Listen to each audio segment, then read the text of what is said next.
What's your name and what's your game? Okay, I'm Justin Ng from Singapore. I won 6 of Gatai games, and we're making this game called Stifled. Yeah, it's a mic-enabled sound-based survivor thriller where sound is the only way you see and the enemies hear your fear.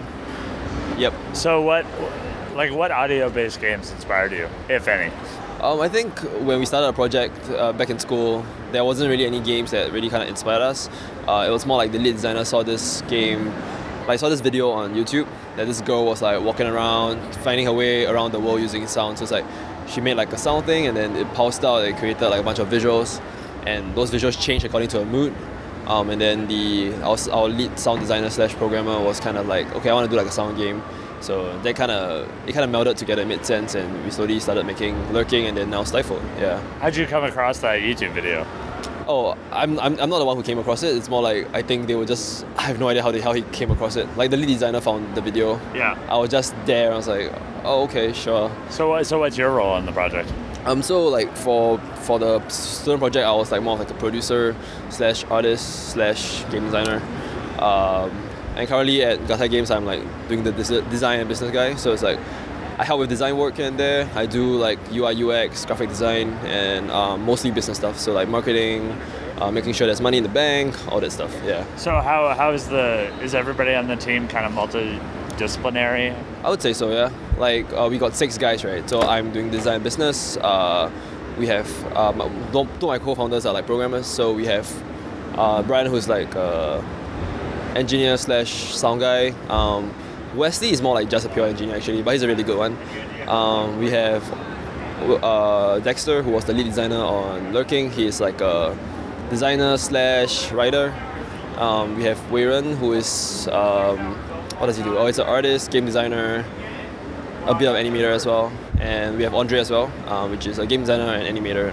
And he can code as well, so he does a bunch of stuff. Yeah. Okay, that's cool. How did the team is it all people from the school? Like, is it the same school team, or how did the team get formed? Oh yeah, pretty much. So the team was like all from Digipen. So like the core team that made up Lurking, three of us came to Gatai Games, and then one of them left to do like Ubisoft.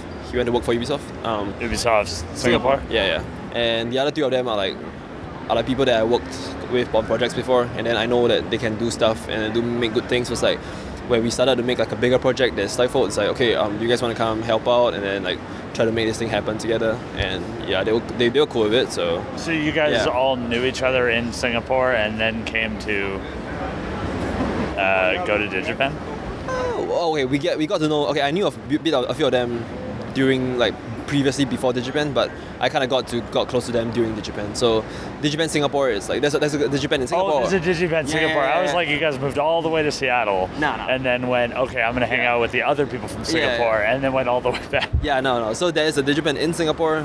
So that's where we met. But we did come to Singapore. We did come to Digipen in the States for like 3 months to get stuff done. Like just to go through like the whole, we are in Seattle, we went through the real Digipen experience kind of thing. Yeah. So how's the Singapore indie scene? Right now I think it's still quite young and it's quite small.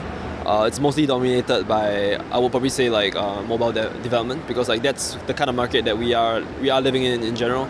Because in Southeast Asia, it's all like outside of Singapore and maybe Malaysia. Most other countries don't really play PC or console games. They can't really afford it, so it's a lot of mostly mobile stuff, and that's where the money is right now.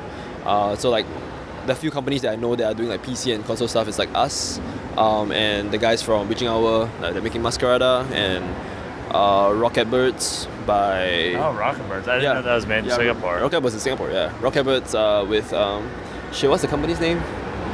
I don't know. Yeah, I'm trying to think, but yeah, the guys... Probably like Birdco or something. No. Oh, Red Loop. Yeah, it's called Red Loop. The company is called Red Loop. They're making a game about birds. Yeah, it's pretty strange. And then we have Space Jacked by Rotten Mages. Yeah, so all of them are pretty much close friends of mine. Do you guys have like meetups? Like, are you guys pretty close? I think close to each other to be able to do that, or do you just meet each other at shows and stuff? I think we are starting to get better with like the meetup stuff. So IGDA Singapore is like a bunch of people are like constantly trying to make meetups every like a month or 2. Outside of that, we have a co-working space that we kind of hang out together once in a while. So we kind of hang out with the people that's in the co-working space. We hang out, and that is mostly just Facebook. We don't really have like monthly meetups or anything just yet. Yeah, so that's something that we try to change in the future, I hope. because that's important, right? Like for the indies, it's all about community. You need to help one another to get stuff done. Yeah. So how many shows have you gone to with this game, and like how do you decide what shows to go to? Because I imagine the cost is pretty high, and plus the like change in the time zone and lost work and stuff like that. Like how do you pick your battles? Like why are you at E3? I think a lot of it depends on like the state of the project it is in. So the earlier ones we came because like we went to in the States, right? We went to a bunch of like for lurking we went to a bunch. So it's like GDC China, Sets of Wonder Night at Tokyo Game Show, main GDC like 2014, and like South by. But like those things were like they nominated us for like awards, so we went there. And then for like GDC was like on the way to South by, so I just like came as well. So for E3 is like one of the bigger shows that we're showing overseas right now, which I think is huge right now. It's like we got quite lucky here. So the main reason that I'm here because like Sony, my account manager at Sony actually helped me got a pass into the Sony presser. So that's like one reason I'm here. And then I was able to get into the mix as well. So that was quite useful yesterday. But it's quite cool to just be around, hang out, meet people that I've never met in such a long time, soak everything in, be like, oh, I'm in the game developer community kind of thing. Yeah. So I think right now it's like what shows we go to largely depends on whether we have a nomination or like there's a reason for us to be there. That kind of factors into. Basically, there has to be a reason that we're going. That's why we'll go. Yeah. So is everybody on your team like super into the like world indie stuff and Western indie stuff, or are you just like the wild ambassador that's like, no guys, trust it, like I went over here and we got awards, I know it's a console PC game, but like people like it? Right. I think that's I think a lot of my team, most of them, half of them are quite into Japanese culture in general, so I mean they don't really understand this, or they do but they don't really like coming out to talk to people. It's like they prefer to just make cool shit, and that's fine by me. I know one or two of them don't mind coming, so in the future when we have a bit more budget, I would love to like have them to come together at the same time. But right now, I kind of have that responsibility of just going around and doing stuff. Because the thing is like they are actually like knee deep into development, so they are so much better and so much more efficient at actually making stuff. Whereas I am always like jumping in and out. Like I have to do my marketing and business stuff, and then you go do like development. So that whole like transition in and out is actually quite it's quite mind-boggling. I don't really know how other people do it. So I'm just trying to figure it out. I think everybody just figures it out. Yeah, so I'm trying to figure it out. So like I try to like balance out my workload. So like how can I do my business stuff and I still help with development and not die or not fuck up development. So that's what I'm trying to figure out. Yeah.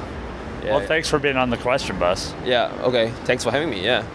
And is there anything else you want to plug? Oh, plug, of course. So I don't know when this comes out, but I don't know. August, July. Well, it depends when's your game. If your game's coming out, I can time it, but like it's one a week. Okay. And I got some bangers at E3, so but not June. That's fine. So post. Actually, like right after E3, maybe a week or two, we'll probably do our green light thing. So that's something that we don't talk about. It's fine. The game is slated to hopefully come out in October, so that'd be cool. You guys can support it when it happens. What platforms? So it'll be PC via Steam, probably Humble Store and Google Games as well. What about HIO? HIO, yeah, I met like Chris yesterday, so it's like, I didn't know that was a thing. So I'll was hustling. So I'll probably get that done as well. And Xbox One, PS4. Xbox One will probably come a bit later. Like we are close, and then we don't really have time to like figure out one of the extra platforms. So PS4 first, then probably Xbox after that. And do you have any like websites or social medias? So for the game, it will be stifledgame.com. Could you spell that? STIFLEDGAME.com. And for us as a company, it will be www.gattaigames.com. That will be GATTAIGAMES.com. And well, if you guys want to follow us, we'll basically on there, we're all the social media stuff is there, so that'd be cool. If you want to follow me personally, that will be on Twitter. Will be @thatjustingng. So it's like ThatJustingNG. Yep.